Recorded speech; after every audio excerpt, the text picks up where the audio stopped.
예, 우리 이번 8강은 건설 부가세에 대한 이해 그리고 신고에 관한 개요입니다. 우리가 건설 부가세는 별도의 강좌에서 8강을 통해서 여러 가지 신고 실무에 관한 공부를 하게 되겠습니다만은 우리 입문 과정에서도 부가세 없는 건설회계 세무 강좌는 정말 의미가 없다. 이런 측면에서 한 강 정도를 마련했습니다. 여러분들이 한 20, 30분, 길게는 40분 정도의 기간을 가지고 이 강의를 진행하게 될 텐데 아주 많은 것을 말씀드릴 수는 없지만 우리가 건설 부가세를 처음 접하시거나 또 현장에서 이 사항을 중요하게 생각하시는 그러한 부분 여러 가지 초점을 맞추어서 말씀을 드리겠기 때문에 아주 힘든 주제는 다 빼겠습니다. 우리가 편안하게 접근할 수 있는 그러한 넓은 틀을 갖고 강의를 진행할 테니까 너무 어렵게 생각하지는 마시고요. 그냥 이렇게 편안한 마음으로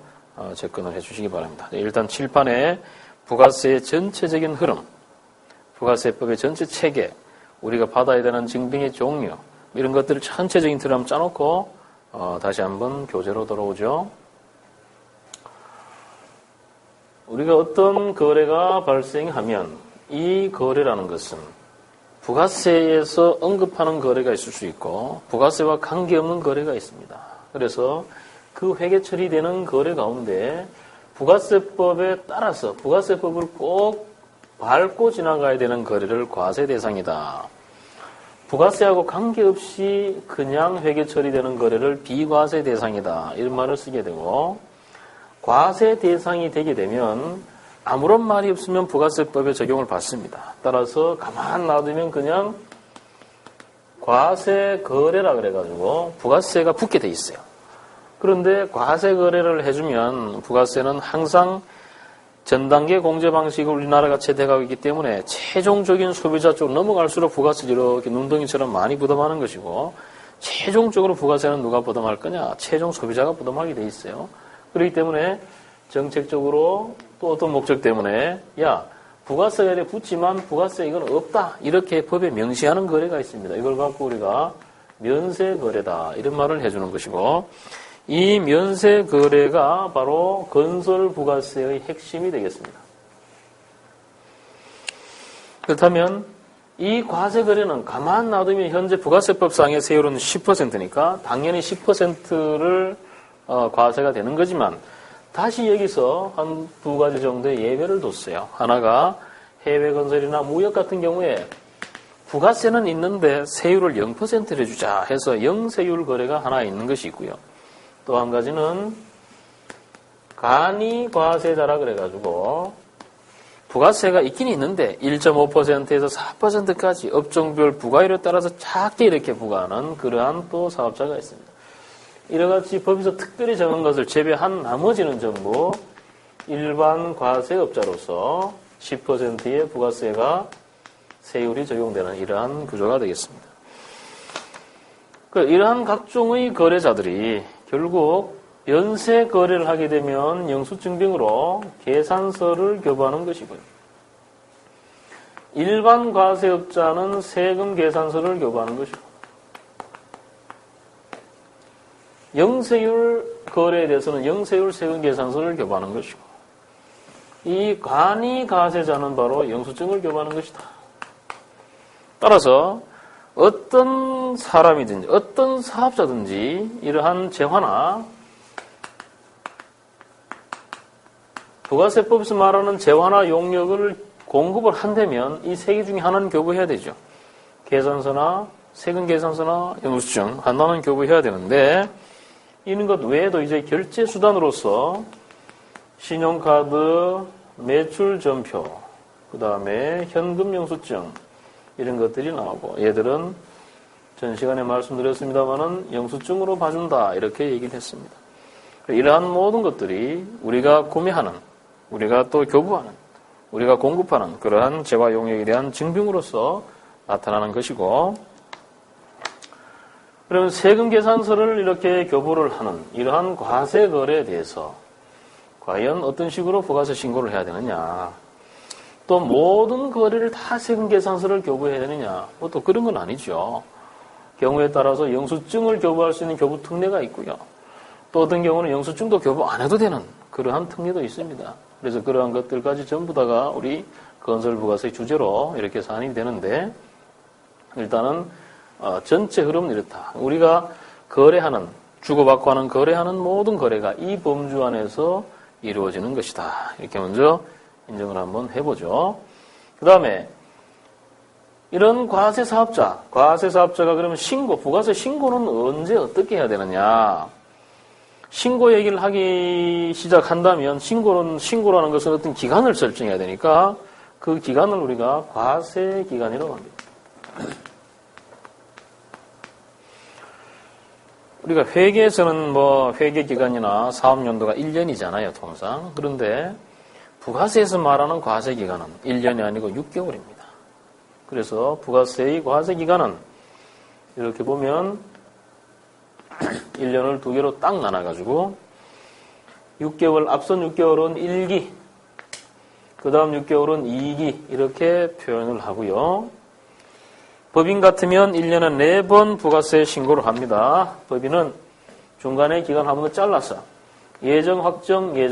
그래서 그 기간에 25일이 지난 다음 날까지 신고 납부하도록 되어 있고, 개인사업자 같으면 1년에 2번 확정 신고만 하는 것이고, 예정 때는 직전 과세기간의 납부세액의 2분의 1을 고지하는, 즉 예정 고지를 받게 되는 그런 모습으로 구성이 되겠습니다. 이러한 부가세 신고를 할 때 어떤 자료를 여기다 첨부해야 되느냐. 지가 받은 거 다 하고, 또 지가 준 거 다 하고, 거기에 대한 설명을 전부 다 붙여서 부가세 신고서를 수동으로 제출하거나 전자신고를 하도록 그렇게 되어 있는데, 그러한 틀을 이제 우리가 39쪽을 펴놓고 나서 전체적인 구성을 보도록 하죠.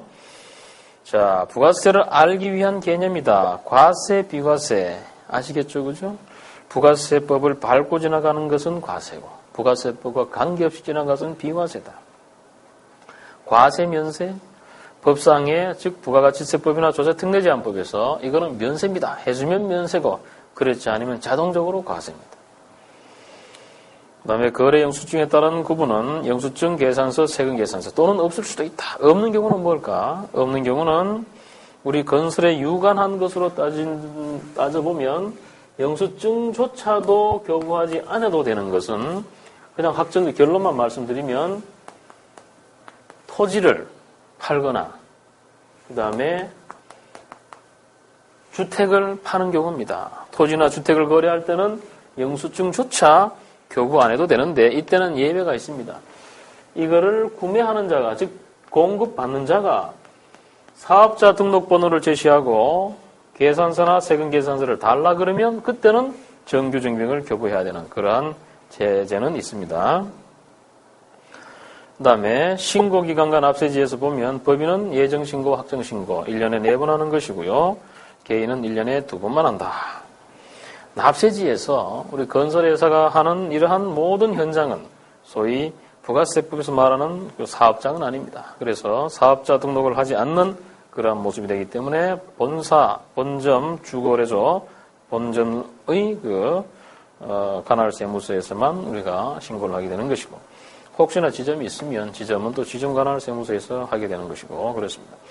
부가세 신고할 때 제출하는 서류는 1번이 부가세 신고서, 그 다음에 각종 합계표, 매출처, 매입처별, 세금계산 삭개표, 그리고 나머지는 우리가 특별히 어떤 사안이 있을 때 하는 거죠. 대손세액 공제에 대한 신고서. 대손세액이라는 것은 우리가 이 과세되는 재화나 용역을 매출하면 청구로 세금계산서를 교부하면 아까 회계처리 보셨듯이 차변의 공사미수, 대변의 공사선수, 부가세 예수를 잡을 때 차변의 공사미수가 오잖아요. 그 안에는 부가세가 포함되어 있지 않습니까? 그러면 대변에는 부가세 예수금은 이 신고 납부 기간에 납부를 합니다. 언제? 이 공사미수금을 안 받아도 얘는 납부한다 이 말이죠. 그런데 만약에 일정 기간이 지났는데 이 공사미수금을 정말 못 받았어요. 얘가 법인세법에서 말하는 대손이라는 소위 못 받도록 돼버렸다. 그러면 받지도 못한 매출 부가세를 우리는 벌써 냈으니까 얼마나 안 됐습니까? 그런 상황을 만회하기 위해서 법인세법상에 대손 처리할 수 있는 그러한 시기가 되면 종전에 납부했던 매출부가세 부분을 우리가 환급 처리, 공제시켜주는 그런 제도가 있는데 아쉬운 것은 5년이 지나면 안 된다는 거죠. 그죠? 그래서 그러한 모습으로 정리되는 것이 대손세액 공제고, 신용카드 매출전표 수치명세서라는 것은 각종 신용카드, 현금 영수증 포함한 각종 신용카드가 접대비 2배의 법인 경비로 지출될 때 거기에 대한 매입세액을 공제받을 10%를 공제받을 수 있는데, 이때는 반드시 이 신용카드를 결제하는 그 결제 상대방이 일반 과세 사업자일 때 한해서 공제 대상이 된다는 거 꼭 유념을 하셔야 되겠습니다. 다음 부동산 임대, 건물 감가상각 취득 명세서. 실은 감가상각 취득 명세서에 대해서도 우리가 경우에 따라서는 중요한 주제가 됩니다. 향후에 이제 우리가 중급이나 고급 주제 가면 이 건 때문에 납부세액 재계산이나 환급세액 재계산, 뭐 이러한 또 과세 전환, 더 나아가서 간주 매출, 아주 여러 가지 주제들이 나타나는 어떻게 보면 상당히 어려운 그러한 주제에 해당하겠습니다. 다음 건설 부가세의 또 핵심이 될 수 있는 것이 맨 마지막 줄에 있는 거죠. 매입세액 불공제 명세서. 이것 중에서 공통 매입세액 안분 내역서 이런 것들이 중요한 건설 부가세가 되겠습니다. 자, 40페이지를 보시면 이런 건설 부가세에 대해서 과연 이제 어떻게 회계 처리할 거냐. 우리 지금까지 여러 번 분개를 해왔습니다. 마지막 정리하는 의미에서 1번 매출 관련 분개, 2번 매입 관련 분개, 3번 처음 나오는 거죠. 매입세액 불공제분이 발생했을 때 어떻게 회계 정리를 할 것이냐 하는 그런 분개를 한번 익혀보는 겁니다. 첫 번째, 매출 관련 분개. 공급 시기가 도래했습니다. 분양 현장이든 토급 현장이든 돈을 받기로 한 때가 됐어요. 그러면 돈을 비록 못 받아도 차변에 채권, 공사미수나 분양미수로 정리하고 대변에는 토급 현장이면 공사선수, 분양 현장이면 분양선수, 그리고 부가세 예수금을 띄우는 겁니다. 매입 관련 분계 마찬가지죠. 그죠? 차변에 각종의 재료나 원가 구성을 하면서 매입이니까 파란색 조각이니까 부가세 선급금을 아래에 10%를 계상하면서 대변에는 차재라면 돈 안 줬으면 외상 매입금, 외주비면 공사 미지급금, 기타의 경비면은 미지급금 이러한 계정을 쓰면서 회계 처리를 하는 겁니다. 세 번째, 매입세액 불공제 처리. 매입세액 불공제 건은 제가 매입세액 불공제가 뭔지를 한번 간단하게 정리를 하고 나서 그 사안을 보도록 하죠. 건설부가세의 핵심이라고 그랬으니까 매입세액 불공제 건에 대해서는 조금 구성을 좀 봐야 되겠습니다. 그죠? 매입세액 불공제 부분에서 우리가 검증할 내용은 몇 가지가 있는데 그 중에서 제일 첫 번째가 직불공제입니다.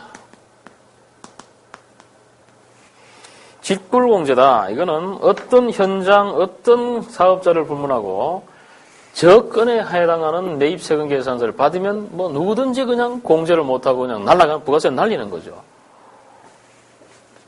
이것은 7가지 사유가 있는데 이 중에서 뭐 몇 가지만 보면 아예 신고를 안 하는 거죠. 그죠? 세금 계산서를 안 받았다거나 신고를 안 하면 그거는 못 받는 겁니다. 두 번째로 사업 무관 지출이 있습니다. 그러니까 업무 무관 지출에 해당하는 뭐 사장님이라든지 우리 뭐 주주라든지 이런 분이 개인적인 용도로 뭘 했는데 회사에서 돈을 써가지고 뭐 매입세금 계산서를 받았다. 그 불공제죠. 그 다음에 접대비. 접대비라는 것은 회사가 사업을 위해서 다른 사람, 다른 사업자 또는 다른 사람한테 돈을 쓰는 겁니다. 이것도 역시 최종적인 소비자로 봐서 매입세금 불공제하는 것이고 가장 일상적으로 나타날 수 있는 것이 비영업용 소형 승용차. 비영업용 소형 승용차라고 하는 것은 영업활동이라는 의미가 이 영업이라는 것이 차를 갖고 차로서 영업하는 거예요. 예를 들어서 운수를 한다든가 이런 것을 제외하고는 다 비영업입니다. 따라서 우리가 지금 건설회사에서 쓰고 있는 모든 승용차는 비영업입니다. 비영업용 소형차의 판단 기준은 특소세 과세 대상이냐? 그럼 경차는 특소세가 안 붙잖아요. 그러니까 특소세가 안 붙는 것은 비영업용 소형 승용차가 아닙니다. 아주 소형이지만 비영업용 소형 승용차는 아니기 때문에 경차를 사면 매입세 공제를 다 받는 거예요. 나머지는 전부 다 불공제입니다. 여기에는 뭐 리스하는 거, 임차, 예? 차량 유지비 유류대, 또 취득금액 전부 다 불공제 대상입니다. 다음 또 한 가지 토지 관련 자본적 지출이라 그래서 뭐 너무 어려운 주제가 될 수 있겠습니다만은 토지를 취득을 해서 토지를 정지하는 일이 있을 수가 있죠. 그죠? 뭐 어디다가 도구를 맡겨가지고 토지를 정지하고 이런 경우가 발생했을 때 토지라는 것은 우리 부가가치가 있는 것으로 보지 않습니다. 그래서 토지라는 것에 대해서 나타나는 자본적 지출에 해당하는 각종 매입세액은 불공제 처리하는 그러한 규정이 있습니다. 뭐 이런 정도가 있고요. 그 다음이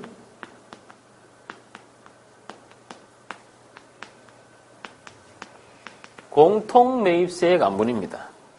공통매입세액 안분이 뭘까? 어떤 현장이 과세 매출과 면세 매출로 같이 이렇게 복합되어 있어요. 한 현장인데 일부는 과세, 일부는 면세 두 가지가 섞여 있다 이 말이죠. 그렇다면 매입세금 계산서를 받으면 과세분에 해당하는 기속이 되면 공제를 받을 것이고 면세 쪽에 기속이 되면 불공제를 받겠죠. 그런데 어디 갔는지 모르겠더라. 그걸 우리가 공통매입세액이라고 합니다. 그러면 이 공통매입세액은 면세 비율을 결정해서 면세에 해당하는 것만큼만 불공제 처리를 해주는 것이죠. 그 다음에 마지막으로 면세 관련된 매입세액이 있습니다. 이 면세 관련된 매입세액은 직불공제 안에 사유가 들어가는 거지만 중요하니까 밑으로 빼면 어차피 면세 관련된 매입세액은 전부 다 불공제가 된다. 그래서 외부로부터 매입세금 계산서를 받으면 불공제 사유별로 잘 입력을 해줘야 돼요. 그래야 나중에 부가세 신고서를 띄우면 자동스럽게 그놈이 그 사유별로 착착착착 들어가가지고 신고서가 예쁘게 작성이 됩니다. 그래서 이런 모습으로 해서 직불공제, 공통매입세액 안분해서 불공제, 면세 관련된 이런 불공제가 나오면 얘들은 전부 다 어떻게 되느냐. 물론 얘들도요. 취득할 때는 당연히 재화라 재료였으면 차변의 재료, 부가세 선급금, 대변의 배상 매입금 이런 식으로 분개가 됐을 것. 따라서 부가세 선급금이 딱 떠 있잖아요. 그죠? 저래 떠 있는데 저 부가세 선급금에 관한 회계 처리를 어떻게 해주느냐 이 말이지. 이게 다 불공제가 돼버리면 요놈이 원래 얘가 가야 될 길은 선급금 빠지면서 부가세 예수금이라는 놈하고 상계 처리돼야 되는 거거든요. 얘는 불공제니까 부가세 낼 돈하고 상계 처리 못 하잖아요.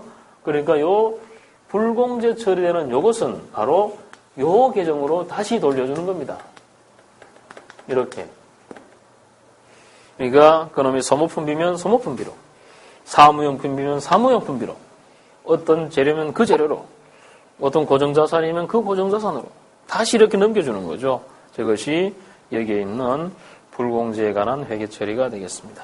그런데 이러한 불공제에 대해서는 공통매입세액 안분 기타 포함한 모든 불공제는 3월, 6월, 9월, 12월 말 현재 불공제에 대한 정리를 정확하게 장부에 계상을 해야 우리가 오류 없는 회계 정리가 종결이 되겠습니다. 다음 40페이지에 있는 매출 관련 건설업 부가세 개요. 이 개요가 상당히 좀 어렵고 중요한 주제인데 몇 가지만 우리가 잘라서 한번 보도록 하죠. 아까 우리가 이 거래를 말할 때 비과세 대상이 아니면 자연스럽게 과세 대상이고 과세 대상 가운데 면세 거래가 아니면 자연스럽게 과세 거래라 그랬죠. 그럼 면세 거래가 뭐냐? 그것이 바로 40페이지에 나와 있습니다. 한번 보시면 면세 거래. 부가세법에 나와 있는 면세는 가공되지 않은 각종의 이러한 것들도 자연상품도 면세고 그중에서 특별히 우리 조경예에서는 화초나 수목도 면세입니다. 다음 토지 당연히 면세고요. 주택임대 면세입니다. 다만 주택임대에 있어서 부속된 토지는 도시구역 아니면 5배, 바뀌면 10배라는 규정을 둬서 그것만 면세고 나머지 초과하는 것이나 아니면은 주택에 부수하는 토지가 아닌 단순한 토지 임대는 100% 과세입니다. 다음 우리 직업알선 소위 인력회사를 통해서 노무자들을 선정할 때 인력회사한테 단순히 알선 수수료만 주면 그것은 면세입니다. 그러나 인력회사 알선 수수료를 받는 것이 아니라 인건비를 다 받아 챙기면 그것은 과세입니다. 그리고 건설부가세에서 가장 중요한 면세 규정은 바로 그 밑에 있는 국민주택이 되겠습니다. 그건 제가 한번 칠판에다가 써보죠. 국민주택에 관한 면세 규정. 국민주택 면세 규정은 이렇게 두 가지로 나누어서요. 하나는 재화. 재화라는 것은 국민주택 자체죠. 그죠? 국민주택 자체 집을 파는 것이고. 또 하나는 용역. 그 국민주택을 건설하는 용역이에요. 국민주택이라는 재화는 누가 팔더라도 면세입니다. 그러나 국민주택을 짓는 현장에 가서 일하는 도급 용역에 대해서는 바로 조세특례제한법에서 정하고 있는 면허를 갖고 있는 자의 그 공종만이 면세 혜택을 받는다. 그럼 국민주택이란 건 뭐냐? 70년대 말부터 조간법 규정이 나오면서부터 그 당시에 주택건설촉진법을 준용하는 그 규정. 전용면적 85제곱미터 이하. 그리고 2003년도 주택법이 개정되면서부터 수도권 제외 읍면 지역에서 100제곱미터 이하.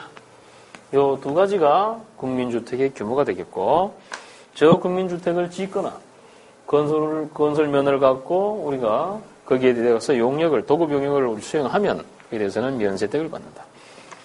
그리고 또 한 가지가 국민주택에 대한 설계 용역. 유의하실 것은 반드시 건축사법에서 건축사 면허를 갖고 있는 자가 하는 설계 용역만이 면세입니다. 그럼 설계사들도 보면, 건축사들도 보면 이 설계를 맡아가지고 그거 외에 일부 조그만한 것들 기술사들한테 이렇게 하도급을 줍니다. 그럼 기술사는 건축사법에 의한 건축사 아니기 때문에 그거는 과세예요. 그래서 반드시 건축사법에 의한 건축사의 설계 용역만이 면세인데 그것도 국민주택만이 똑같은 건축사가지만 감리는 면세 혜택을 못 받는다. 그러한 또 규정이 있고요. 리모델링 130% 규정 필요하신 분들은 한번 정리를 해보시기 바랍니다. 자, 41페이지에 그럼 이제 과세 표준의 안분이라는 주제가 나왔는데 이제 뭐 워낙 여러 가지를 언급하니까 조금 혼란스러울 수 있겠죠, 그죠? 그렇지만 일단 한번 다 짚는다. 건설 부가세의 중량을 짚어나간다. 그런 의미로 우리가 인식을 했으면 좋겠어요. 과세 표준의 안분이라는 건 뭐냐?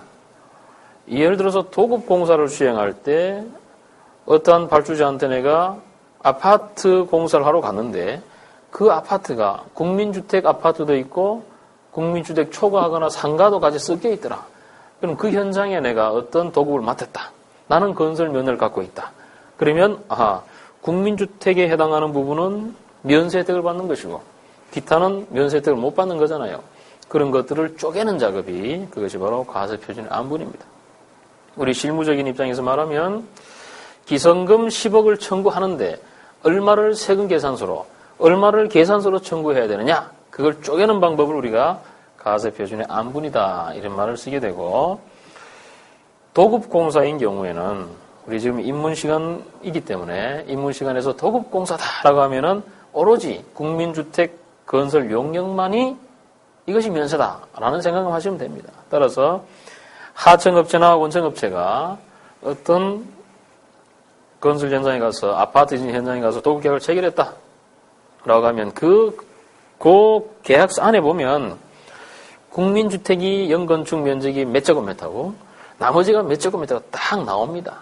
그러다가 하면 평당 얼마로 계약했든 총액으로 계약했든 그 안에서 과세분과 면세분은 아주 쉽게 쪼갤 수 있어요. 이렇게 쉽게 쪼갤 수 있다는 것을 우리가 실지기속이라고 그러고 따라서 도급에 관해서는 실지기속이 분명하다 이렇게 정리를 하고요.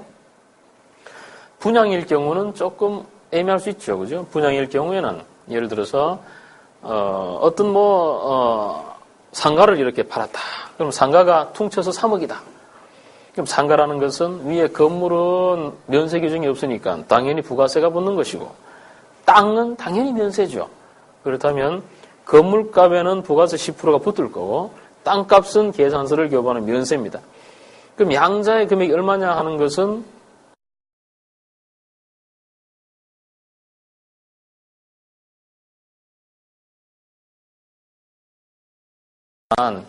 퉁 쳐서 3억이니까 그 안에 건물값이 얼마인지 알 수가 없잖아요. 이렇게 됐을 경우에 이제 나오는 것이 바로 과세표준의 안분입니다. 그 과세표준의 안분도 보면 쭉 규정이 남아 있어요. 우리 그 규정에 따라서 감정가라든지 이런 큰 틀, 시가표준이라든지 이런 걸 따라서 이제 안분하는 그런 구성으로 정리가 되게 되겠습니다. 그다음에 동그라미 3번은 공급식인데 말 그대로 과연 세금 계산서의 날짜를 세금 계산서에 그 안에 적혀있는 날짜 있잖아요. 그 날짜를 언제자로 적겠느냐 하는 것이 핵심되는 주제가 되겠습니다. 공급시기에 대해서는 건설회사가 공급하는, 건설회사가 제공하는 재화나 용역은 통상 원칙에 의한 것보다는 예외, 즉 조건부가 많습니다. 예를 들어서 분양대금 같으면 계약금을 받고 한 3년 동안 1차부터 6차, 7차 중도금 받고 잔금 받고 이런 거. 또 예를 들어서 도급 현장이다. 그러면 선금 받고 그리고 이제 선금 정산하면서 기선금을 한 몇 차례 받고 그리고 나서 잔금을 받고 이런 식으로 돼 있잖아요.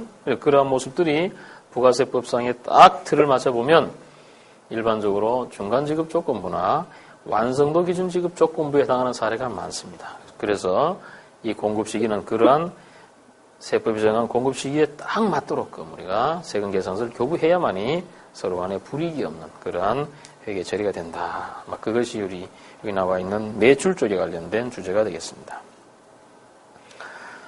41페이지 하단부에 보면 부가세 매입세액이라는 게 있는데 매입세액은 첫 번째 줄 보시죠.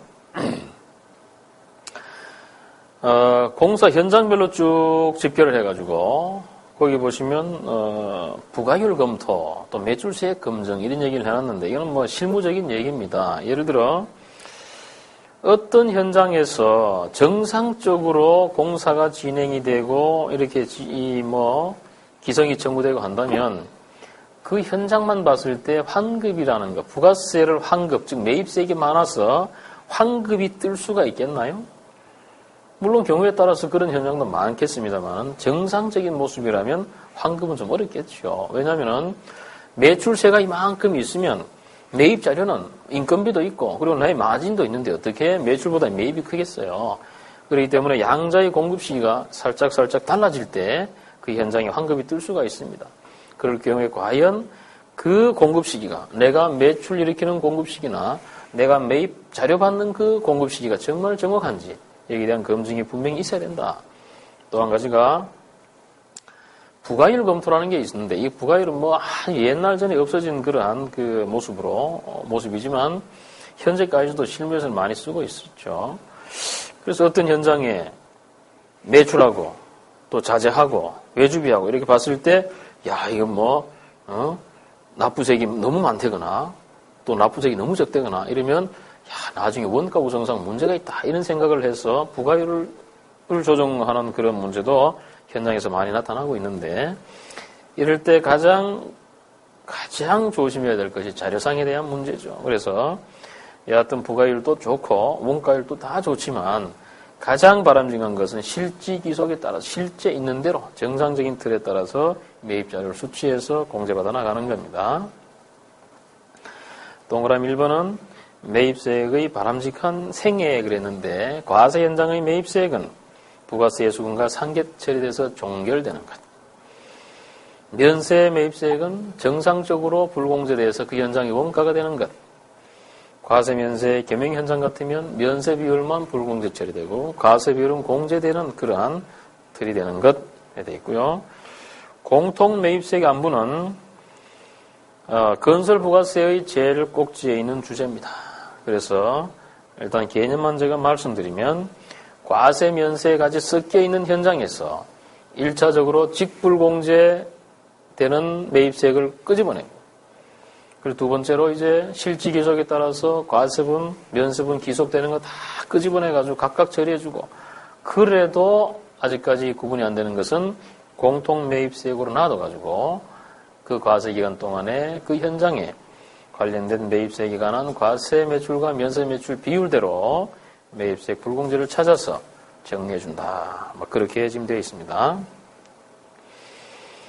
42페이지에 납부세액 재계산이라는 것, 올해 우리가 부가세법이 개정되면서 이러한 또 현상이 하나 나타났는데, 요 현상은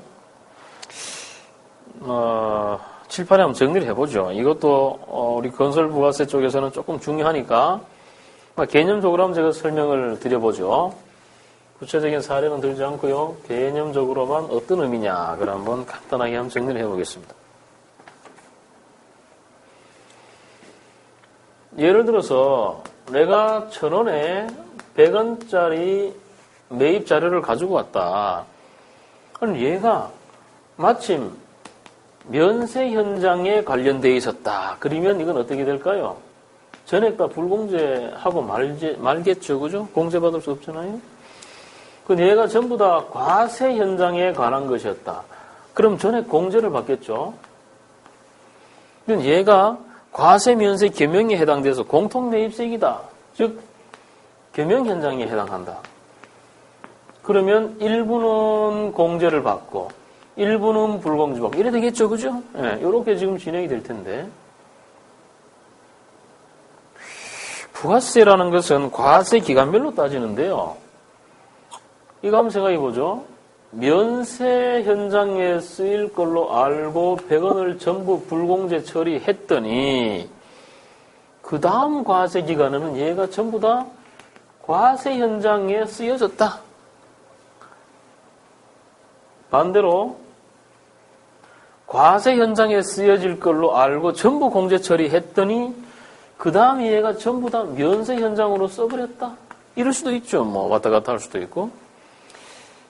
겸용 현장에 쓰는 걸로 내가 알았어. 종전에는 면세 비율이 불공제한 놈이 40%였고 공제가 60%였는데, 즉 면세 비율이 40%였는데 이번에 보니까 그 면세 비율이 60%가 된다거나 아니면 10%가 된다거나 이렇게 바뀔 수가 있겠죠.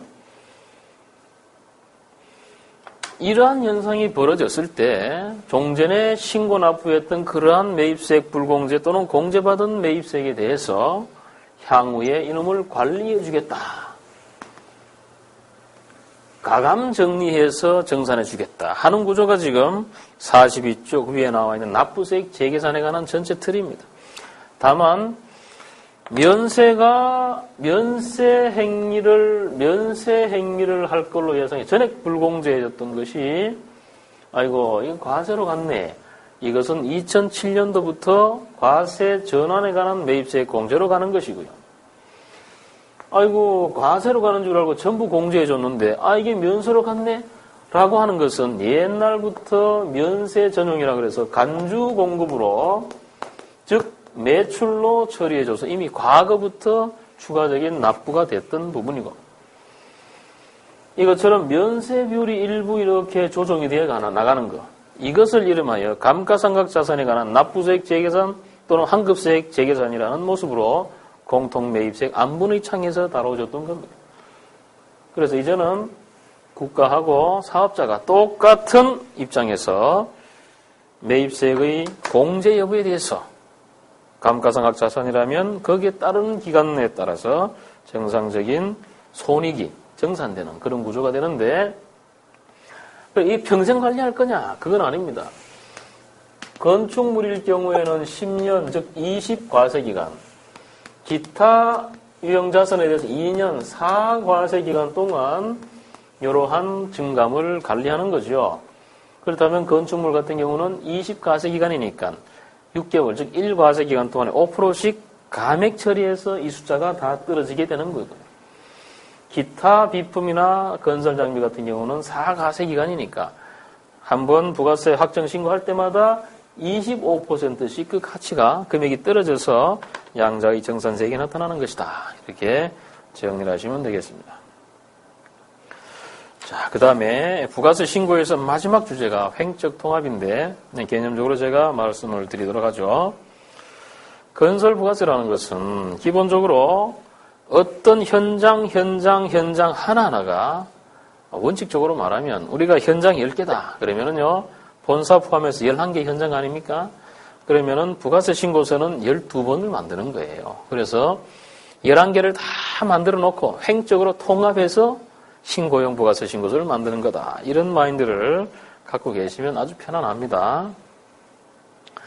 그 얘기는 모든 현장에서 나타나는 매출 매입이 서로 섞여서 공제받을 것이 불공제 현장으로 가가지고 불공제된다거나 면세 현장의 것이 공제 현장으로 가서 공제받는다거나 그런 식으로 처리가 되면 안 되는 거죠. 그런 것을 막기 위해서 우리 도급 현장에 관한 관리 보면 과세 현장, 분명히 우리가 과세 현장은 거기에 대한 공급식 유의하면서 전체적인 공제를 받는 틀로 가는 것이고, 면세 현장 매출 자체가 면세 계산서니까 나오는 불공제는 전부 불공제 처리하는데 불공제의 사유별로 우리가 정상적인 정리가 돼야 돼요. 겸용 현장 같은 경우는 과면세 매출에 따라서 일부를 공제받는 그런 틀이 되는 거다.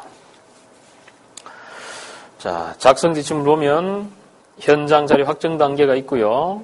그 현장이 가장 중요하죠. 그죠? 현장에서 다 확정을 해서 이 거래는 뭐고 어떤 건이고 불공이고 내가 받은 매입세금 계산서의 거래 상대방은 이렇게 정당한 사업자다 하는 것들을 다 우리가 인식을 시킨 상태에서 입력이 돼야 되죠.